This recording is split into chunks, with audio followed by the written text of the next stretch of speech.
Bueno, vamos a dar comienzo al segundo bloque de este seminario Santiago-Alicante con la presencia de los egresados y las egresadas.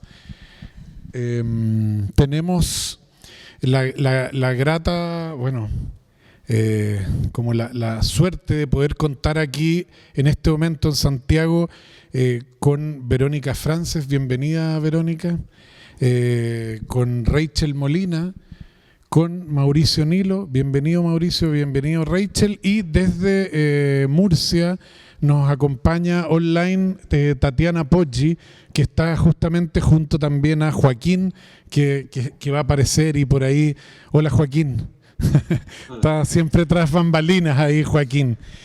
Yo voy a leer las biografías, pero de manera voy a sacarme harto material, porque creo que es importante que a la gente joven los conozca nuestro público, nuestro variado público. Bueno, Tatiana Poggi es arquitecta e investigadora, obtuvo su licenciatura con matrícula de honor en la Universidad de Alicante el 2016 y su máster en comunicación arquitectónica con matrícula de honor en la ETSAM de la Politécnica de Madrid el 2020. Actualmente es candidata a doctor en la misma universidad con una tesis centrada en algo más que arquitecturas humanas. Es asistente docente en nuestra Escuela de Arquitectura UDLA y también en la Maestría de Comunicación Arquitectónica de la Politécnica de Madrid. Ha sido invitada y ha sido docente invitada en la Universidad de Alicante, en la UNAV, y en la ETSAM de la Politécnica de Madrid, el Instituto Europeo de Diseño y la Bartlett en Londres. Ha expuesto su trabajo en múltiples museos, exposiciones, en el MoMA, en el COAM. Creo que eso lo podemos revisar en su página. Joaquín García es arquitecto e investigador, obtuvo su licenciatura y máster con matrícula de honor también en la Escuela de Alicante, es docente de la UDLA y docente invitado en la ETSAM de Madrid. Su obra ha sido expuesta también en el MoMA, en la Bienal de Venecia, en el Colegio Oficial de Arquitectos de Madrid y en varias otras instituciones. Verónica Frances es doctora cum laude en estudios interdisciplinarios sobre pensamiento, cultura y sociedad por la Universidad de Valparaíso, el DEIV, y doctora cum laude en arquitectura y urbanismo sostenible por la Universidad de Alicante, en una doble titulación. Ella es arquitecta y máster en arquitectura por la Universidad de Alicante y además cuenta con un máster en formación del profesorado en especialidad del dibujo técnico por la Universidad Miguel Hernández. Y además estudió música profesional en la especialidad de piano por el Conservatorio de Alicante. O sea, un recorrido bastante particular. Actualmente es miembro del Centro de Investigación Artística de la Universidad de Valparaíso, es directora del Instituto Cooperativo de las Artes y las Humanidades, profesora del doctorado en estudios interdisciplinarios de la Universidad de Valparaíso y participa en una serie de escuelas como en nuestra casa de estudios, donde desarrolla labores asociadas al aula de titulación.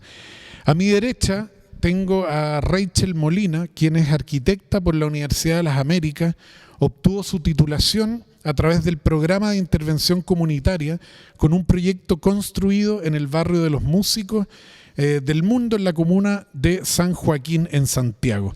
Actualmente se desempeña como monitora de la Escuela de Arquitectura en el proyecto de título y en el curso Producción Audiovisual junto a la profesora Poggi y Joaquín.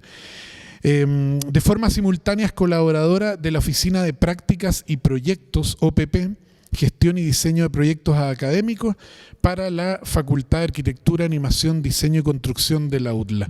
Y finalmente contamos con la presencia del profe Mauricio Nilo, arquitecto por la Universidad de las Américas, magíster en Arquitectura de la Universidad de Chile, director del documental Aquí Nadie se Rindió, desde donde aborda los procesos en torno al movimiento de pobladores Ucamau, En la actualidad es académico y coordinador del programa de intervención comunitaria de la UTLA, además de miembro y coordinador del área de intervención y creación artística del Centro de Estudios Interdisciplinarios de Infancias y Espacialidades CEIES, de la Facultad de Ciencias Sociales de la UTLA.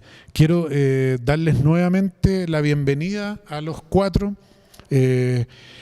Y nada, espero que tengamos una conversación fructífera, ¿cierto? Si anteriormente estuvimos con las cabezas que han acompañado gran parte del proceso de ambas escuelas, ustedes llegan aquí invitados como parte de quienes han sido protagonistas de ese proceso, pero protagonistas en cuanto a participar en los cursos que probablemente esas otras cabezas habían ideado, ¿cierto?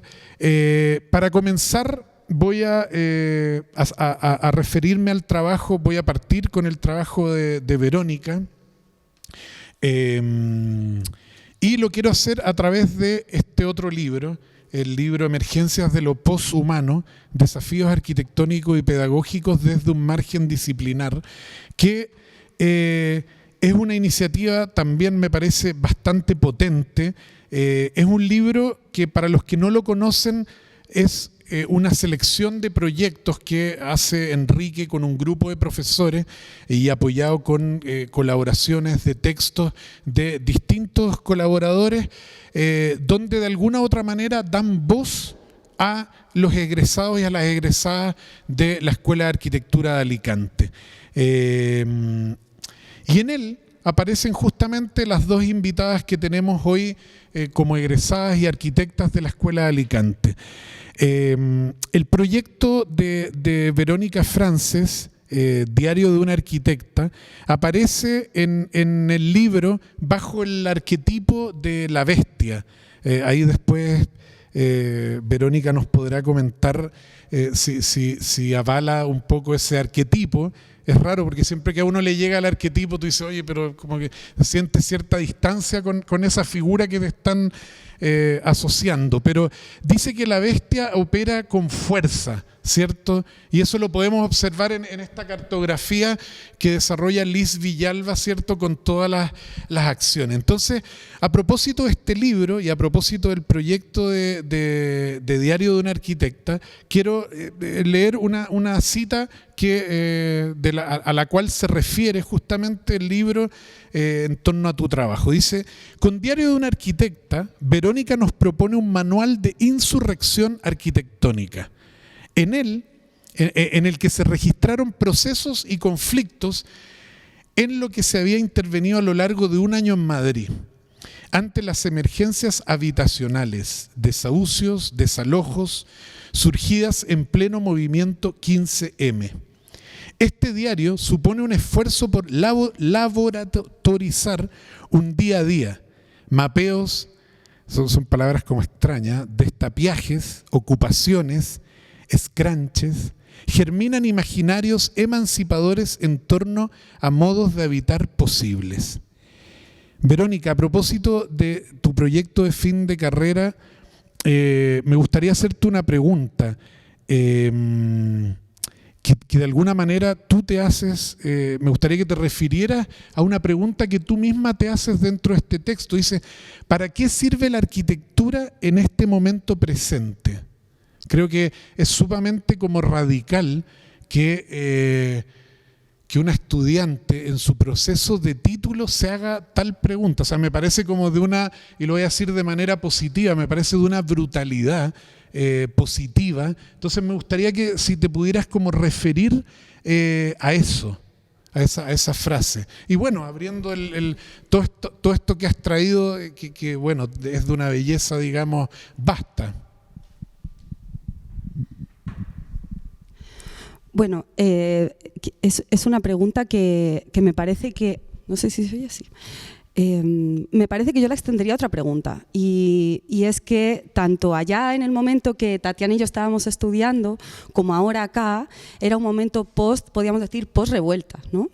Y en las plazas lo que se gritaba más allá de ¿para qué sirve la arquitectura? Es que no nos representan, ¿no?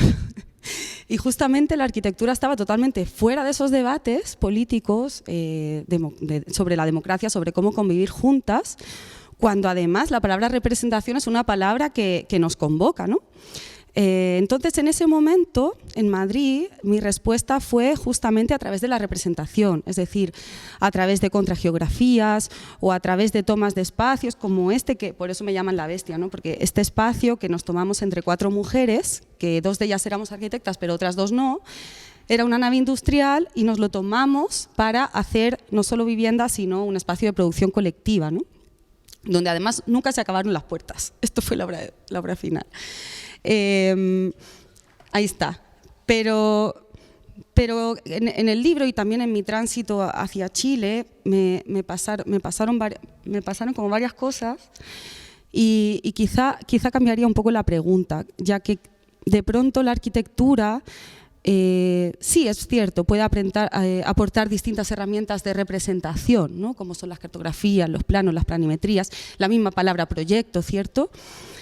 Pero quizá me detendría más en otra palabra, que es la palabra experiencia. La palabra experiencia de haber producido conjuntamente un espacio precario como es ese de bestiario con B corta, pero precisamente desde esa fragilidad, desde esa precariedad, a través de recicles, de desechos, de aportes de cualesquiera personas, arquitectas, no arquitectas, jóvenes, viejos, perros, gatos, plantas, cacas de termita, no sé, mil cosas, de repente nos hacemos la pregunta colectiva de cómo convivir juntas, cómo seguir produciendo experiencias más allá de la experiencia que nos atraviesa, que es la experiencia capital, ¿no?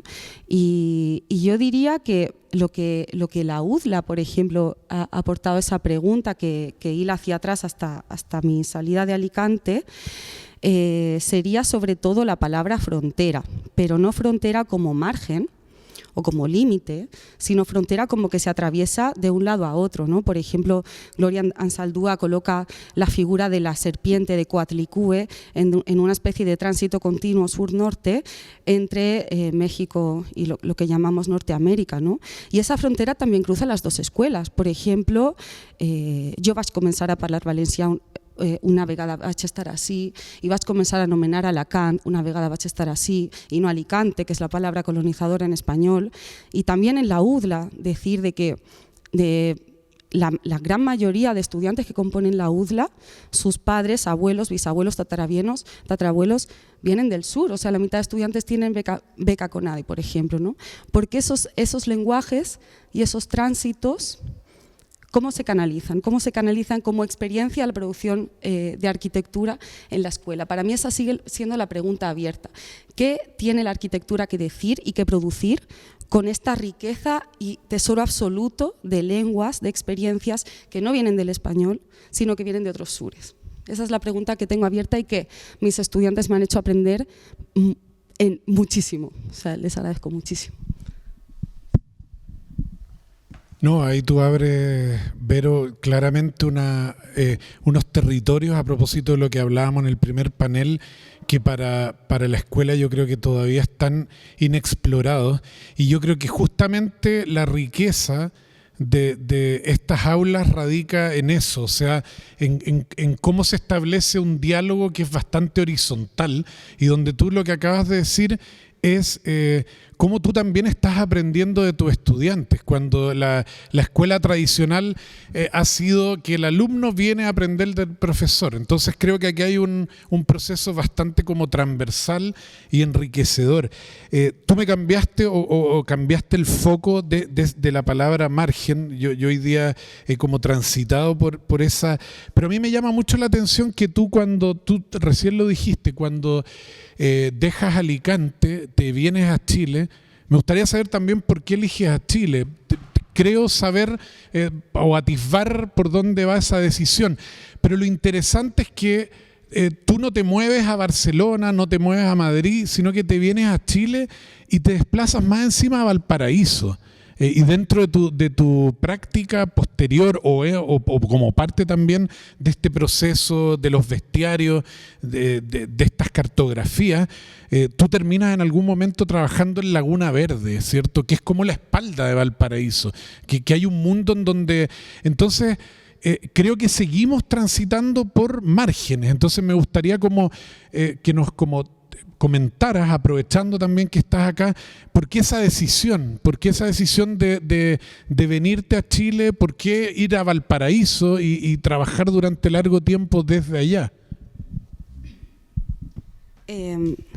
Bueno, la decisión de venir acá fue bastante fortuita, y es que después de haber acabado título, todo, haber dejado la escuela, incluso haber dejado la arquitectura, porque yo después básicamente nos dedicábamos a seguir produciendo colectivamente el espacio que aparece allá, con conciertos, teatros, museos, exposiciones, convocatorias, asambleas y muchos etcéteras, pero también la precariedad nos acabó comiendo un poco y acabé enferma de neumonía. Y entonces allá en el lecho de cama del hospital vino una amiga y me dijo: oye, pero hay unas becas a Chile y a otros puntos de Sudamérica y buscan un perfil militante, ni siquiera arquitecta, ¿no? Y yo postulé teniendo el puro título y habiéndome salido de toda la disciplina de investigar, dar clases, etcétera.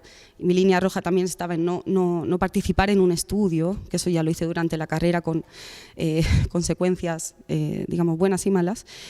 Y decidí postular y quedó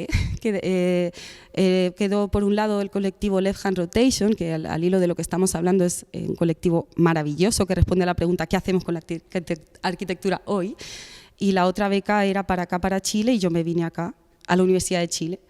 Pero precisamente desde Santiago sí que se producía ese tránsito más allá del centro, y por lo que vuelvo a retomar la palabra frontera es el hecho de decir ¿qué pasa si nos desprendemos de ese centro? Porque todo el rato la palabra margen se debe siempre al centro, o sea, existe margen porque existe centro, ¿no? Entonces, ¿cómo seguir tejiendo márgenes, periferias, pero podríamos llamar vacíos más allá del capital, como pequeñas islas, cómo las seguimos conectando, trenzando, para seguirlas produciendo críticamente, ¿no?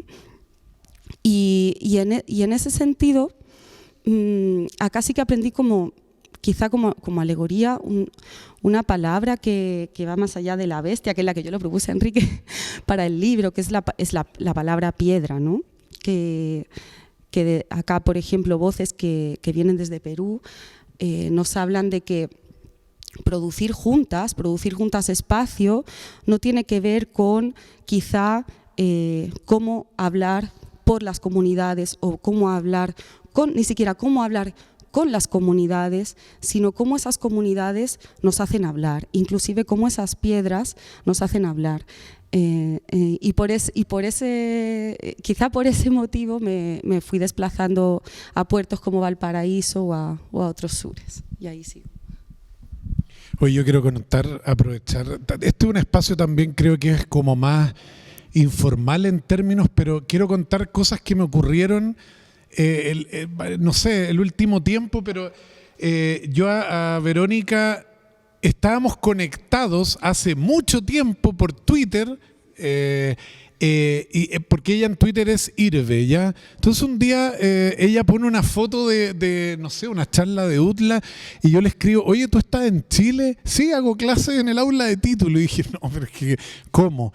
Y bueno, ahí hay una conexión a propósito de esta conexión Santiago-Alicante. Y algo similar también creo que ha pasado con la periferia. Yo creo que con la periferia al menos hemos estado en un diálogo constante desde, digamos, que él estaba en Alicante y luego después va a México y ahora ha desarrollado también su tránsito. Entonces, nada, cómo también esta capa nos ha mantenido conectados, tan conectados que no nos damos cuenta que estamos en la misma como aula. Pero bueno, vamos a retornar al trabajo de Verónica en momentos. Y quería pasarme a hablar sobre la experiencia del profesor Nilo. Y aquí, nada, me gustaría, en relación a lo que estuvimos hablando al comienzo de los procesos que se han desarrollado en la UDLA, en los procesos pedagógicos. Tú en ese sentido, Mauricio, eres como, voy a decirlo como, esto a lo mejor se entiende aquí en Chile, pero eres como un niño símbolo, ¿cierto? Como de este nuevo ajuste curricular que se desarrolla en el 2007, porque tú fuiste como uno, no sé si el primero o uno de los primeros que se titula bajo esa lógica. Uno de los primeros, ya. Te titulas, es el 2017, con un proyecto con una alta complejidad en el barrio de los Húsares, ¿cierto? En la Florida. Y digo alta complejidad porque es un barrio que tenía como unas capas de narcotráfico, ¿cierto? Que hacemos una lectura hoy día, lo que debe ser trabajar en ese barrio y probablemente es otra la realidad. Entonces, te voy a tirar una serie de preguntas. Primero, ¿qué significó para ti dejar en esta como transición de una escuela a otra, que ese cambio que tuvo la Escuela de Arquitectura de la UDLA, qué significó para ti dejar esa área de confort, que era estar desarrollando un proyecto en un aula, en la escuela, con una cierta comodidad, y tener que salir a la calle? ¿Cierto? O sea, del día a la mañana te dicen, yo vengo educado en un tipo de taller donde hay un encargo, un programa, yo lo desarrollo, la maqueta, se acabó, ¿cierto? Bien o mal. Pero resulta que de repente aparece un grupo de profesores que te empieza a hablar otras cosas y te dicen a la calle, a levantar el proyecto, a generar diálogo, a generar intercambio con la comunidad. Entonces, ¿por qué lo pongo?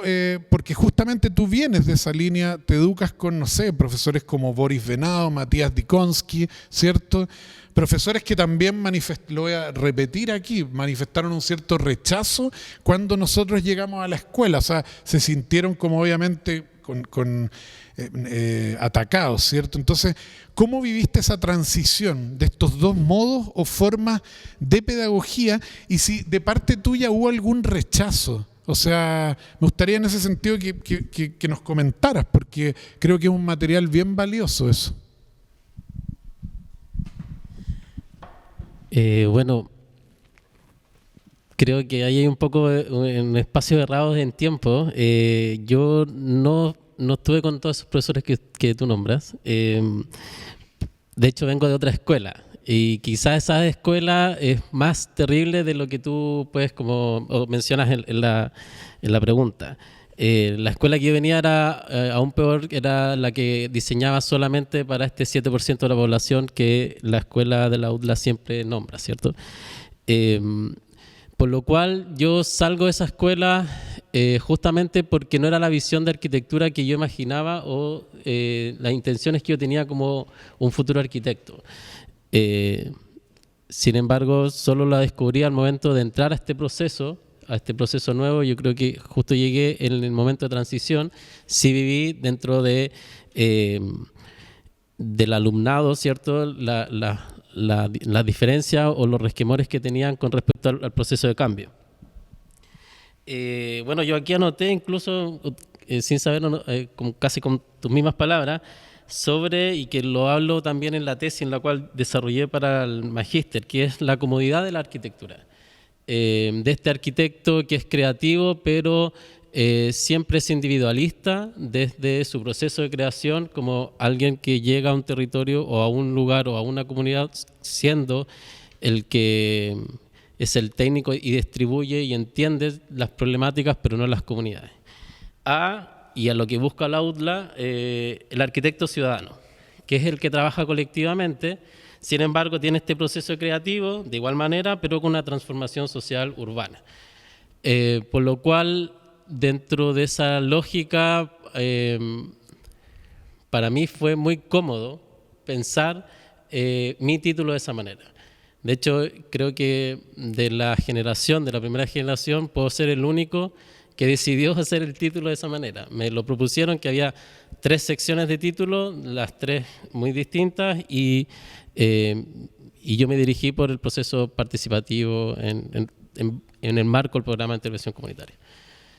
Así que trágicamente no fue para mí, todo lo contrario, sentía que era el proceso y los tiempos donde yo quería estar, y era la arquitectura que yo quería hacer en ese instante también. Y que es la que finalmente he ido desarrollando ya durante estos 6 años ya como arquitecto. Oye, Mauricio, ¿y tú crees que en ese proyecto que hiciste en los húsares o en ese proceso que hubo, esa participación tuya en el aula de titulación en aquellos años, hay algún germen que empieza, digamos, a germinar en ti a propósito de los vínculos que tú estableces con la comunidad? Yo creo que ahí hay un primer estado, ¿cierto?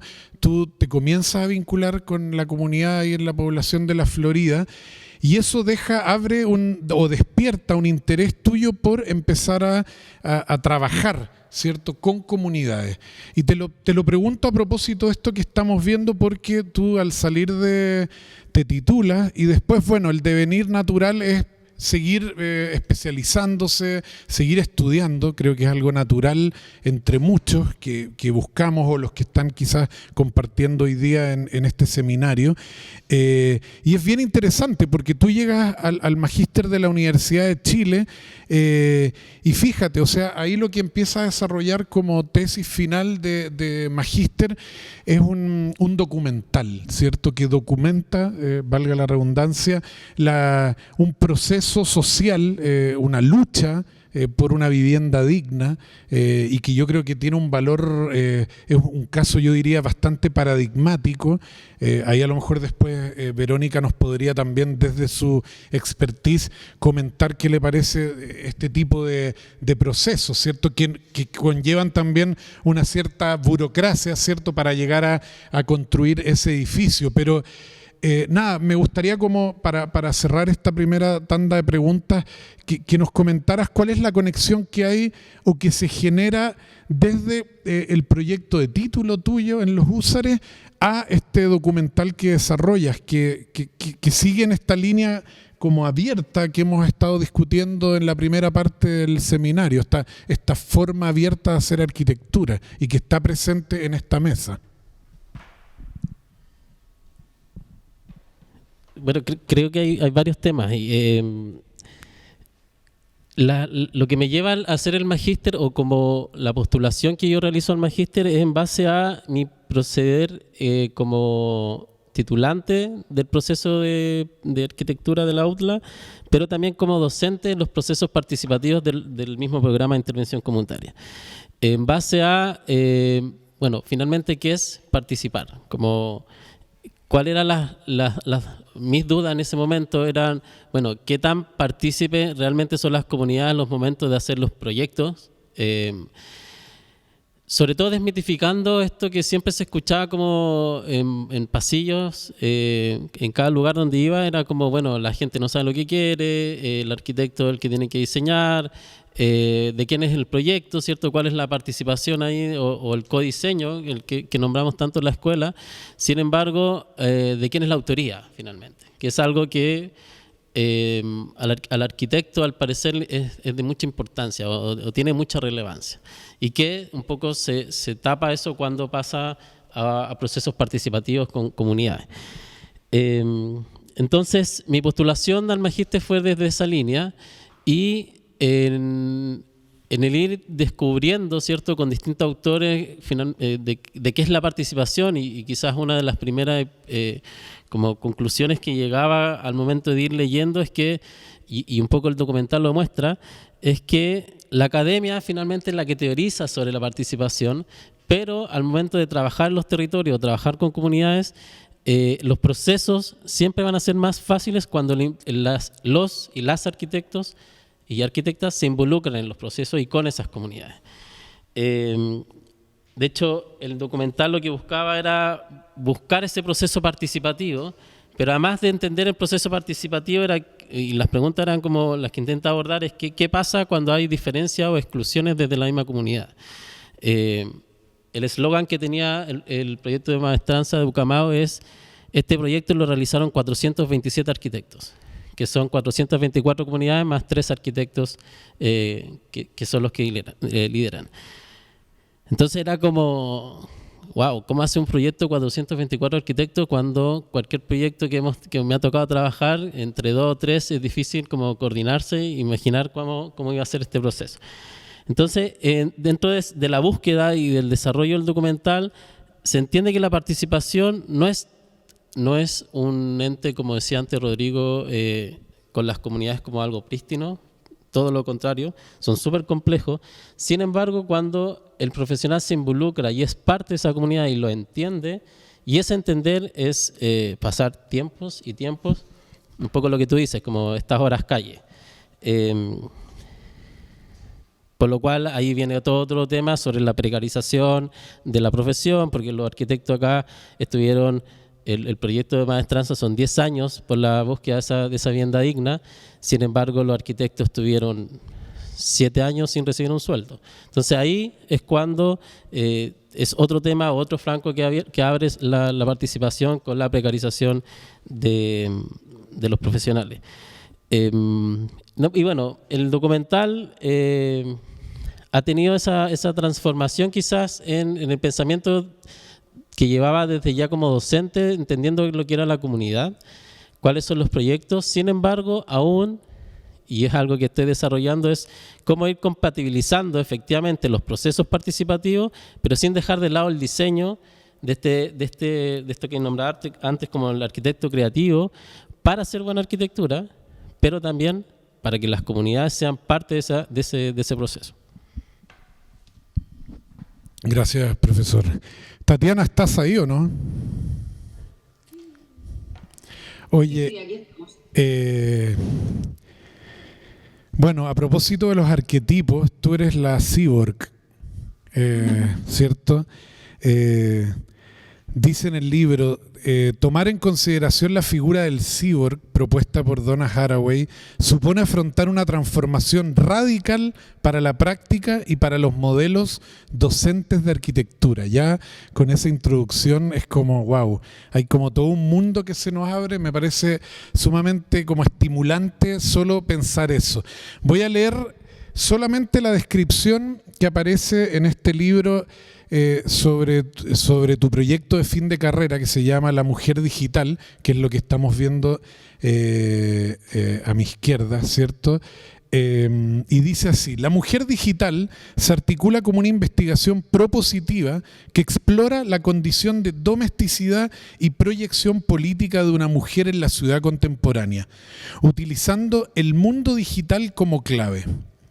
Un modelo doméstico, resultado de un análisis personal de la transformación de las formas de habitar contemporáneas, que conduce a modos de vida concentrados digitalmente, pero dispersos físicamente.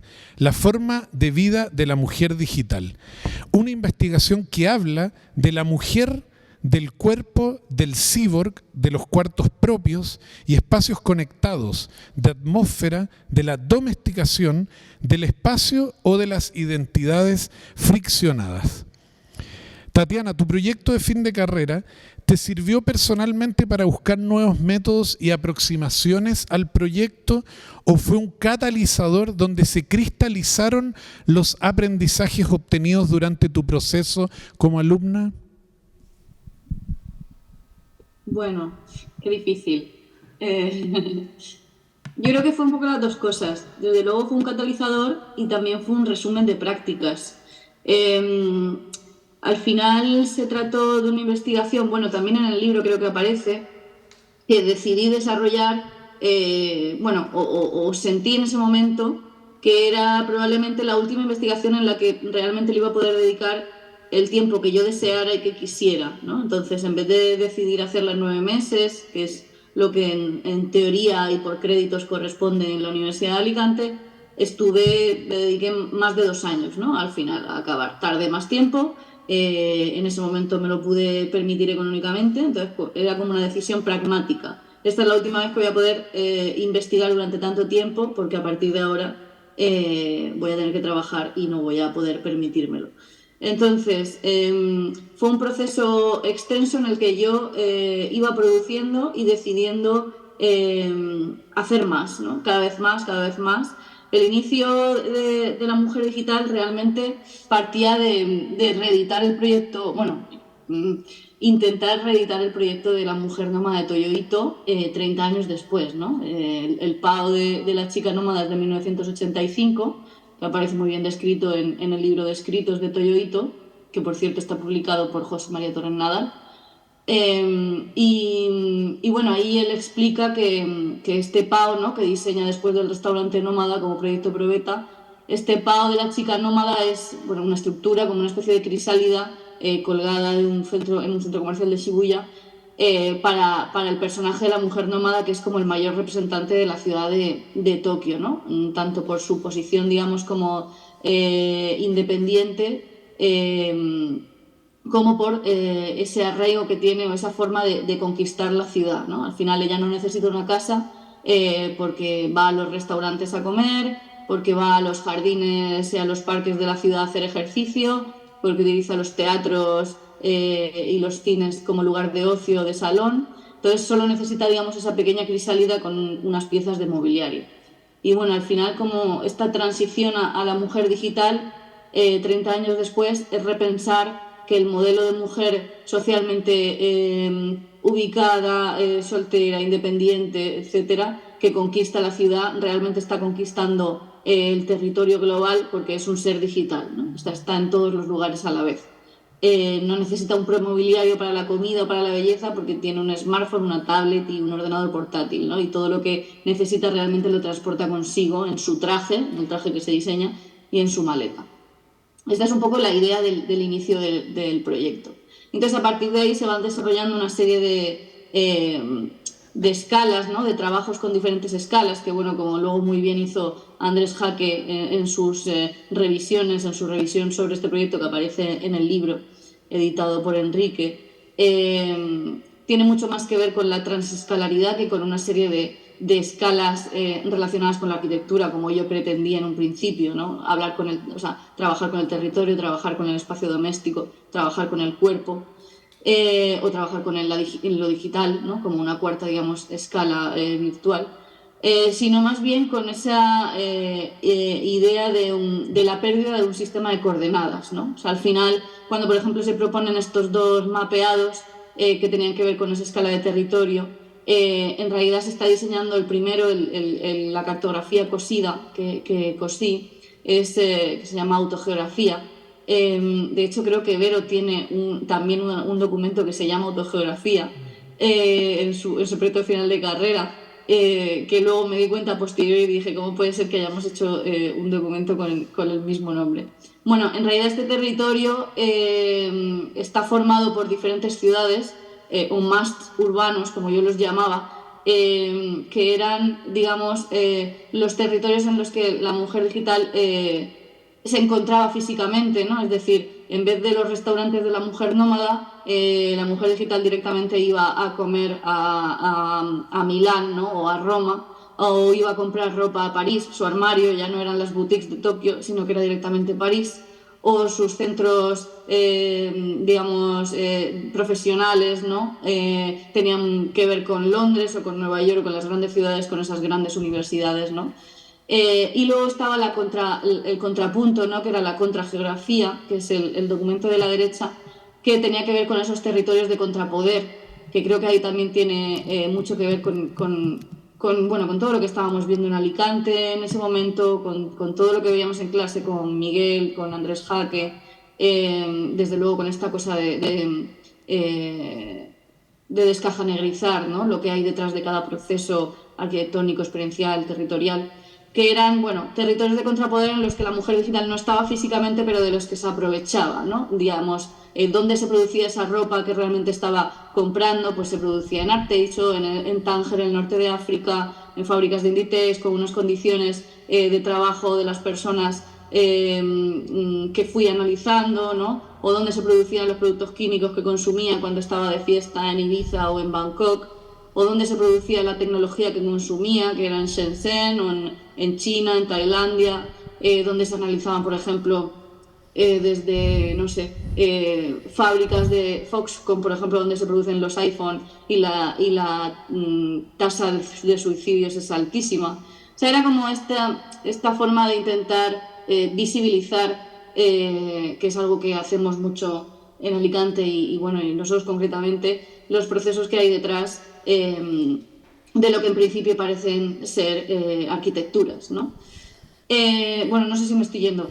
Sí, yo voy a pasar a la segunda pregunta porque la primera vale. no me la respondiste literalmente, pero eso ya Bueno, quedará lo para... he dicho, es que aquí es muy tarde y nos hemos levantado a las 7 de la Tranquila, mañana y no, bueno, no, sí lo sé, pero mira, a propósito de la mujer digital y de la nueva práctica que han emprendido tú y Joaquín con Especie, la siguiente pregunta tiene que ver cómo han evolucionado tus aproximaciones, métodos y herramientas, pero ahora como al otro lado del espejo, porque la mujer digital aparece tú en cuanto a alumna, estudiante de una escuela, pero luego ahora hay unas nuevas producciones, hay unos cursos, hay exposiciones, donde ahora tú te posicionas como arquitecta, digamos, ya construyendo tu propio discurso. Entonces, me interesa entender cuánto de esos procesos que desarrollaste antes de la mujer digital, durante la mujer digital, hay en esta nueva etapa, también tuya como docente, ¿ah? Porque nada, veo Learning from Rosalía, veo estos cuerpos postproducidos, o también veo lo que hiciste el año pasado en UTLA, y creo que se atisba cierta conexión, pero a la vez también hay una variación. Yo creo que hay como una mayor complejidad, parece. No sé, me gustaría y ahí también Joaquín creo que puede aportar a referirse a esa como... También hay un tránsito ahí, ¿cierto? Como sí, un ascenso en la complejidad de los contenidos. sí. Bueno, por un lado, creo que es importante hablar como de... Bueno, ya lo habéis ido comentando, lo estaba hablando Vero y Mauro también, esta cuestión como de los límites difusos, ¿no? Ya en mi PFC, en la mujer digital, que como os contaba había sido un proceso largo, ocurrían ya, digamos, con, no sé, 26, 27 años o 25, experiencias profesionales, vamos a decirlo, o profesionales precarizadas, pero que yo incluía de alguna forma en la mujer digital, ¿no? La mujer digital se iba construyendo como una ficción, bueno, también es esta idea del cyborg de Haraway, ¿no? O sea, que al final es una realidad de ficción y social, ¿no? Entonces, iba ocurriendo esta ficción de la mujer digital a la vez que iban ocurriendo cosas en mi vida que me marcaban como arquitecta. Esto también es creo que algo que Enrique hablaba al principio, que en Alicante es bastante protagonista, ¿no? Y es la idea del alumno actor, ¿no? Del alumno que es arquitecto, ya es estudiante pero es arquitecto, ¿no? Y así, bueno, y así creo que lo transmitimos también en nuestras clases, ¿no? Es una conciencia también de lo crítico desde que tú ya estás estudiando, ¿no? Y bueno, y esto tenía que ver en la mujer digital. Había una parte en la que aparecía un cronograma, que era una especie de documento como de 6 metros por 20 centímetros, en el que todas las prácticas, pequeñas prácticas, como lo que hablábamos, por ejemplo, del proyecto que hicimos con Jaque de Cosmo para el MoMA, una serie de instalaciones que me invitaban a hacer para mujeres arquitectas en Murcia, proyectos en los que colaboraba con algún estudio de arquitectura de aquí, iban apareciendo en ese cronograma y se iban entremezclando con la documentación y con la investigación de la mujer digital, ¿no? Entonces, al final, digamos que se cerraba con este ítem de todos somos mujeres digitales, ¿no? Porque hablaba un poco de esa situación concreta y contemporánea mía, de ser estudiante, arquitecta y mujer, y a la vez de todos, ¿no? O de todas. Bueno, yo creo que esto se ve reflejado también, bueno, el día que acabo el PFC y entrego la mujer digital, también es el día que comienzo mi primera experiencia docente de Proyecto Cero en la Universidad de Alicante, que fue una cosa bastante rara y especial, pero súper emocionante. Y ya en ese momento me sorprendo a mí misma cuando veo fotos o veo contenidos de ese curso que hice en 2016, digamos, no sé, como la pequeña distancia que hay entre lo que se podría estar haciendo, lo que podría estar haciendo ahora como docente y lo que hice en ese momento. O sea, me parece tan válido ese ejercicio de Proyecto Cero con los alumnos de 18 años como los que estamos haciendo ahora 7, 8 años después, 9 años después. El Learning from Rosalía, por ejemplo, fue uno de los primeros trabajos docentes que hicimos juntos un par de años después, creo que en 2019, también de Proyectos Cero en Alicante. Y creo que también tiene mucho que ver con la idea que nosotros trabajamos de la arquitectura experiencial, ¿no? O de protocolo, o de diseño de situaciones, de experiencias, de procesos que tienen que ver con la producción de arquitectura. Por ejemplo, Learning from Rosalía era cómo diseñar a través del neocibor Rosalía, de este personaje mediático, ¿no? De analizar, digamos, su trayectoria, su vida, la construcción de ese personaje, diseñar 24 horas de este personaje en una ciudad concreta, ¿no? Con lo cual, bueno, no sé si comentarlo tú si quieres. Bueno, y también, además, uno de los temas que nos interesa muchísimo, ¿no? Es el cuerpo, ¿no? Que solemos como incorporar prácticamente en todos nuestros trabajos, ¿no? Por ejemplo, en este final de taller de investigación que hicimos, en el que se transformaban como el aprendizaje de estos alumnos a través de la experiencia en diversos escenarios de Chile, ¿no? Que tenían que ver con la cuenca del río Maipo, cómo se autoconstruían como ese territorio ficcionado en sus propios cuerpos, ¿no? A través de unas acciones performativas, ¿no? Y aquí está Marcela, que hizo como ese traje en el que se construía digamos, en Prado, ¿no? Para alimentar a un ganado que existía en un pueblo cerca de la presa de Alto Maipo. Del Alto Maipo, sí. Y entonces nos interesa muchísimo aquellos aspectos que generan incertidumbre, ¿no? En el que no hay una respuesta, acertada, sino que son cuestiones complejas que se abren a debate, ¿no? Y en el cuerpo, precisamente, digamos, donde vemos muchos aspectos, ¿no? Cuando lo reapropiamos, ¿no? Y el alumno, digamos, es capaz de interpretarlo de una manera personal también. Sí, también tiene mucho que ver con operar desde la afectividad, ¿no? Desde los afectos, desde los cuidados, incluso los cuidados interespecie, los cuidados entre humanas, los cuidados entre nosotras, entre las compañeras. Al final siempre pensamos que es un acompañamiento más que una experiencia docente, ¿no? Porque nosotros aprendemos tanto como ellas, yo creo, o más quizá. Y tiene mucho que ver con la idea de afectividad. De hecho, otro de los talleres que hemos realizado en la UDLA, los de workshop de pretítulo, se llaman así, exploraciones afectivas, porque la idea era que acercarse, digamos, a esas comunidades, a la comunidad de Macul, de Franklin, a través de experiencias afectivas con las personas que habitan, ¿no? que están allí, llegando nosotras nuevas como sociólogas o como científicas, no desde esa postura como de superioridad, sino como de una postura de bueno, vamos a ver qué está pasando aquí y a generar lazos afectivos. Gracias por la respuesta. Oye, gracias también acabo de darme cuenta que estás camiseteada con el color, ¿eh? Yo creo que nada es al azar. El color de tu chaleco responde un poco al llamado del color, así que no sé si el público aquí se había dado cuenta, pero bueno, gracias. Oye, y bueno, cerrando este panel, no lo vamos a cerrar porque vamos a dejar una pregunta como sobre la mesa, pero antes me gustaría como también revisar el trabajo de Rachel Molina.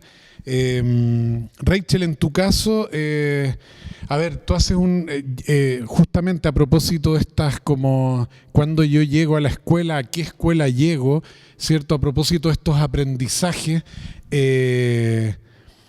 tú llegaste cuando una malla se estaba como terminando, ¿cierto? Entonces tuviste como una mezcla de contenidos y me gustaría que te refirieras como de una forma, hoy en día la palabra crítica en nuestro ámbito está súper manoseado, así que yo creo que yo al menos tengo mucho cuidado en utilizarla, pero me gustaría que te refirieras de forma crítica a ese proceso, ¿cómo lo viviste? O sea, ¿qué echaste de menos? ¿Qué echaste en falta durante ese proceso? O sea, muchas veces en el comité curricular nos hemos enfrascado en discusiones de, bueno, ¿y dónde se hace el edificio aquí? Porque vemos una escuela bastante como expandida, pero que también hay que poner unos ciertos como bemoles en ciertos puntos. Entonces, me gustaría primero partir preguntándote desde tu mirada crítica, la experiencia por el paso antes de llegar a esta fase. Todo tuyo. Bueno, yo partí en este proceso en el primer semestre con, de hecho, el director Rodrigo, donde él se venía incorporando a la escuela. Entonces, este proceso todavía era como muy tradicional, podríamos llamarlo. Entonces, a medida que iba pasando los cursos, yo encuentro que tuve una mezcla de estas dos mallas, porque yo siento que mi cambio fue más a mediados de carrera. Entonces, de hecho, yo siento que la primera aproximación que yo tuve a este método de intervención comunitaria o más de terreno de los arquitectos fue, de hecho, el taller que tuve contigo de investigación también, de la olla común. Y también sobre la pregunta de cómo recibieron los alumnos este cambio, yo creo que fue un buen ejemplo el de la olla común, que para nosotros igual fue como muy chocante salir a la calle, sobre todo en temas de post-estallido social y en pandemia. Quizás en un comienzo fue un poco difícil y complicado, porque uno como que lo tomaba mal, como que no quería salir, pero claro, al ir acercándose a la comunidad uno empieza a entender cómo son estas otras vivencias y cómo esto se va representando para la comunidad también, que era el tema que veíamos en ese taller, que era la etnografía. Que luego yo hago como uso de este estudio etnográfico, pero puedo hacer la crítica que yo siempre estuve pendiente a los cursos posteriores, como yo pasaba por estos cursos de un tipo de profesor y luego veía hacia los siguientes y yo decía, yo quiero estar ahí, yo quiero nuevo como conocimiento. Asimismo, como, no sé, implementaron también los videojuegos, que ahora me tocó también ser parte de este proceso de la línea de medios. Entonces, también como decía Vero, es como un proceso que uno sigue construyendo. Entonces, ahora que me incluí en el equipo de docentes como monitora, sigo también trabajando como con algunos de mis compañeros que yo estuve en clase. Entonces, es muy bonito también hacer este cruce de miradas de cómo yo comencé también el título, también en pandemia. Entonces, en donde yo, de hecho, hace un par de días también hice la crítica en el proyecto, o sea, en la entrega de título a la comunidad, de que yo sentía de que mi proyecto, a pesar de que estaba situado en una comunidad, yo no sentía que respondía tanto a la misma comunidad. Y es algo que ahora he visto que se ha ido desarrollando más a modo de taller y esta palabra que les gusta tanto en la escuela, que es el codiseño, se está dando como de mucha más manera transversal, transdisciplinar también, como con muchas otras áreas y no solo como más tradicional. Bueno, en un momento pensé que me estaba saliendo el tiro por la culata, pero ahí reculaste. Bien, no estaba preparado, pero bueno, tampoco recordaba esa. Pero bueno, justamente pasaste al otro tema, al de tu proyecto de título, que me parece, bueno, es interesante escuchar tu punto de vista, porque de eso se trata. Hay un proceso de ida y vuelta, de relectura, luego van a pasar los años, pero esta imagen en un momento estaba en la presentación cuando hablábamos de la terraza, como ese espacio, la azotea como el espacio de testeo. Y yo creo que es bien interesante ver tu proyecto, ¿cierto? Primero lo veíamos en la maqueta, ahí lo estamos viendo como en un laboratorio, ¿cierto? Donde las tuercas, los materiales se están ajustando, pero lo más interesante de esto es cómo luego el proyecto, más allá de lo que pienses tú, yo voy a hablar desde mi punto de vista. Yo cuando llegué a la presentación de los títulos y lo vi instalado ahí, realmente como, y esto es como, me carga como los golpecitos en la espalda y todo, pero en particular quedé gratamente maravillado con este proyecto, porque quiéralo o no, sea como una imposición, tenga menos o más participación, me parece que hay un proyecto que tiene una sensibilidad. Probablemente tú todavía no tienes una capacidad, o a lo mejor la tienes, qué sé yo, pero es un proyecto que entabla diálogos tanto con la comunidad, con el espacio público, con la tipología, y ahí me pongo casi como profesor de la vieja escuela, pero esa fotografía yo creo que da cuenta de mucho. Entonces, nada, yo creo que claro, mi pregunta era, quería justamente preguntarte cuál había sido la experiencia tuya con la comunidad, porque también la comunidad tiene que ver con los permisos que tengo que gestionar para llegar y posicionar ese objeto en ese lugar. Es un objeto que estaba puesto en una terraza, se desarma, se traslada, y dentro de su discurso no hay nada de lo que probablemente Archigram, Cedric Price y todos ellos han hablado de arquitectura flexible, no, pero yo creo que ese proyecto está ahí. O sea, no es una arquitectura que se quedó en papel. Entonces, nada, me gustaría que, siendo crítica o no, pero me gustaría que como profundizaras un poquito más no en la obra misma, sino que en el cómo se llega a esa obra, cómo esa obra llega a instalarse ahí, como el tras bambalinas del proyecto. También, profe, ¿puede usted comentar? Bueno. El comienzo del proyecto, como les comenté, fue en pandemia, así que yo todo el acercamiento que hice con la comunidad comenzó por internet y grupos de Facebook. Entonces yo comencé como a investigar de manera online y llegué como a unas situaciones que se daban en distintos puntos de plazas públicas en este barrio, en donde yo identifiqué distintos actividades como autogestionadas a partir de las vecinas y personas cuidadoras, que yo le empecé a llamar, ya que yo centré mi proyecto hacia los cuidados sociales y espaciales que se daban en el lugar. Yo empecé a identificar actividades de cine al aire libre, Feria de las Pulgas, actividades de Navidad, de 18, y de cómo estas personas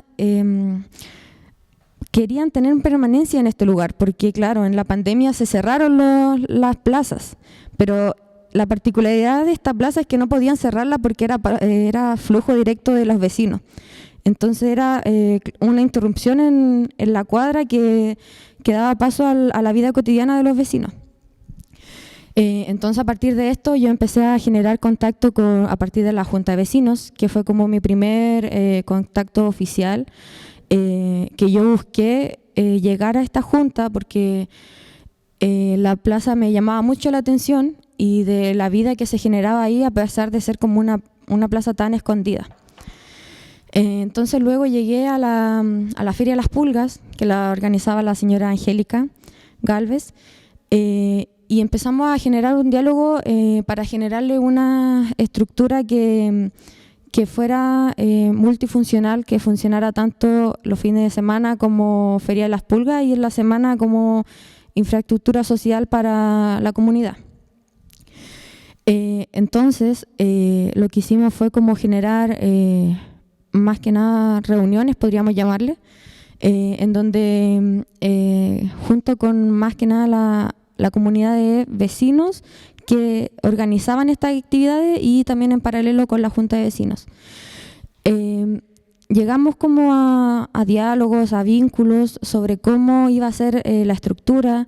Yo le iba llevando maquetas, láminas y todo esto en el proceso de que, claro, yo estaba construyendo en la azotea. Entonces nunca hubo como esto que estamos viendo ahora con el taller de título, que iban, probaban sus proyectos con la comunidad podía decirle sí, me gustaría esto, o quizás esto no funciona bien ahora, podría ser de esta otra manera. Pero aquí, claro, esto lo hicimos a modo de maqueta. Igual hubo como diálogo y conversaciones y conflictos podrían ser, porque hubo que dialogar con la persona que está viviendo, porque esta es una plaza que tiene las casas directas con la plaza. Entonces, el negociar con el vecino de ahí fue, bueno, primero difícil, pero no imposible. Y llegamos al trato de que queríamos que esta estructura se quedara un año, y bueno, ya lleva más de un año. Ahora ya la han ocupado tanto Feria Las Pulgas. Entonces, la comunidad logró hacerse parte del proyecto y hacerse cargo, porque hubieron complicaciones tanto como de delincuencia, mal uso de la estructura, que luego, por el uso de la comunidad, que logró tener esta permanencia del proyecto, o sea, permanencia de ellos mismos del proyecto, pudieron resolver problemas como de que alguien estaba durmiendo ahí y querían sacarlo, y pudieron pelear para que todavía no se sacara y siguiera un par de meses más. Pero claro, esta relación sigue en pie. Yo sigo hablando con la señora Angélica y ella estaba fascinada con la estructura para la Feria de las Pulgas, así que en ese sentido como que ha funcionado bien, claro.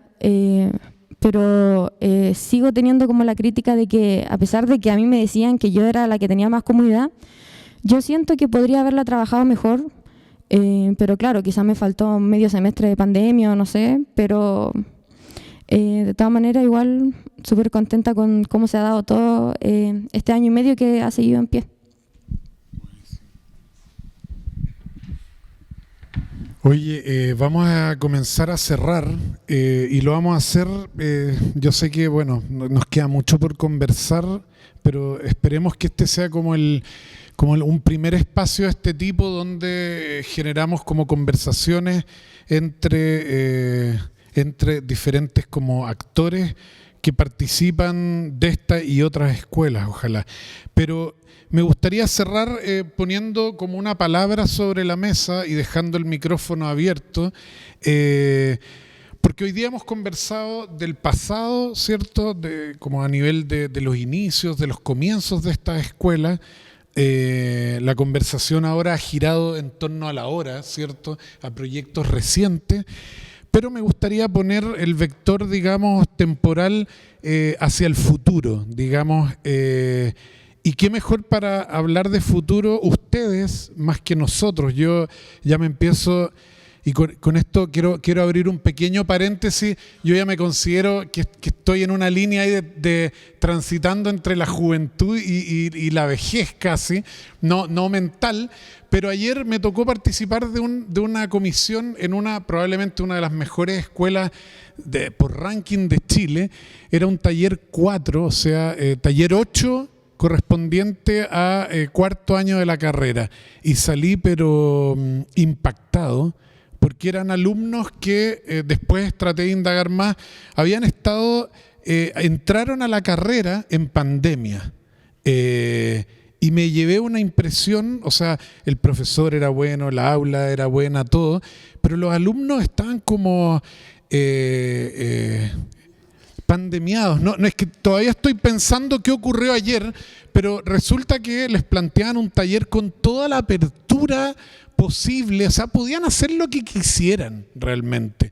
Y me encontré con unas soluciones. Yo les dije, oye, tu proyecto se parece a Benjamin Button, a la película, o sea, tu proyecto nace viejo. O sea, era un proyecto que se proyectaba hacia futuro, estaba pensado para 100 años más, y los chicos tomando referencias de Le Corbusier, del Brice Soleil, y yo le dije, oye, esto está errado. Bueno, yo sé por qué me invitaron, porque los profes necesitaban a alguien que los moviera, y bueno, al salir de esa comisión hubo aplausos, yo no me lo esperaba porque les metí verdaderamente caña a los chicos. Pero a propósito de eso, me gustaría como que cerráramos este panel y escucharlo a ustedes hablar del futuro, digamos, ¿cómo ven ustedes el futuro de las pedagogías, el futuro al interior de nuestra escuela, de lo que estamos haciendo, de cómo ustedes observan o entienden que los alumnos están o no interpretando nuestras ideas. Y ahí quiero retomar esta idea que decía que me empiezo a sentir viejo porque vengo de una generación en que se lo sabía todo, había visto todos los proyectos, todas las revistas, y las generaciones de ahora son sumamente distintas. Futuro, Vero. Bueno, yo creo que el futuro está en regalarnos besos, palabras, audios, visuales.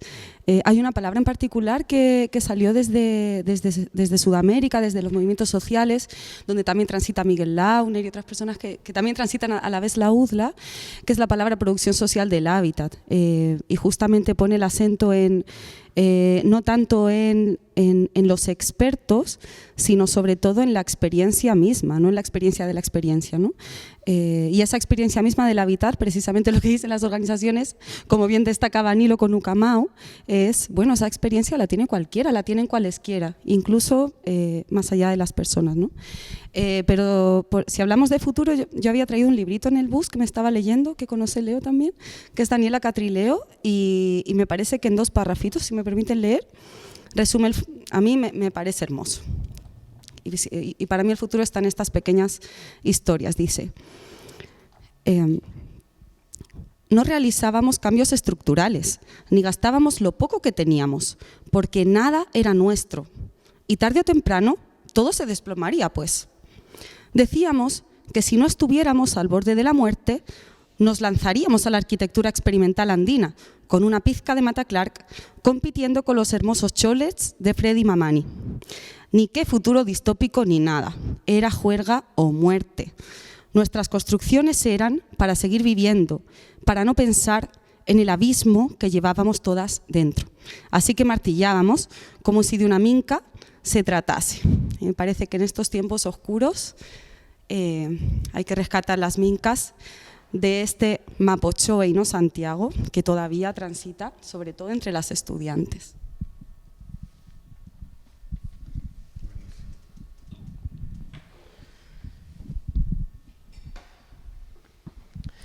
Es más fácil cuando les preguntamos a los alumnos qué piensan sobre proyectos de futuro.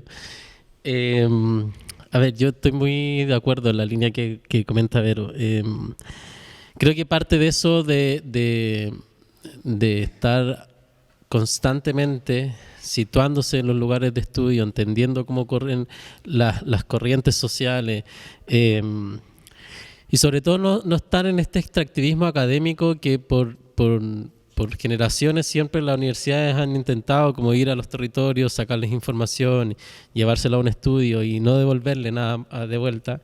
Es lo que no debiésemos estar. O sea, en este transitar, yo creo que, y lo que hablamos antes, entre el diseño y las comunidades, entender los procesos, siempre es devolver algo a las comunidades. O sea, no podemos estar todo el tiempo llevándonos en los saberes de los territorios, de las comunidades que lo habitan, investigándolos en un laboratorio y que quede solo en la academia. Creo que quizás la visión de futuro que creo es constantemente estar vinculando la academia con los territorios y con la política, sin duda.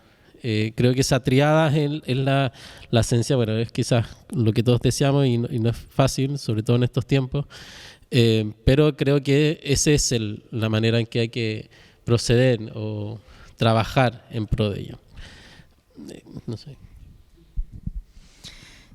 Bueno, pienso que quizás el futuro del arquitecto, pensaba algo igual, similar a lo que menciona Nilo, que es como dar un paso más hacia devolver algo a la comunidad, que es como lo que hicimos el sábado, que es como hacer un afiche que represente información de los proyectos a la comunidad.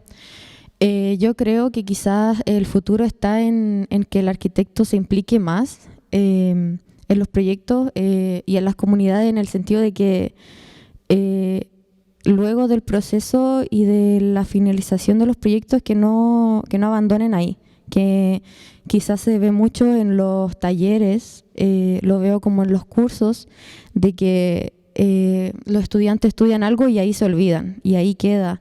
Quizás es bueno esto que se está dando en título, donde generaciones heredan los proyectos y se trabajan entre ellos. Quizás yo encuentro que el arquitecto no debería como abandonar los proyectos, debería como haber una retroalimentación posterior al fin de los proyectos, a la continuación de esto, posterior a la entrega y al poner el listón y ya está. Eso.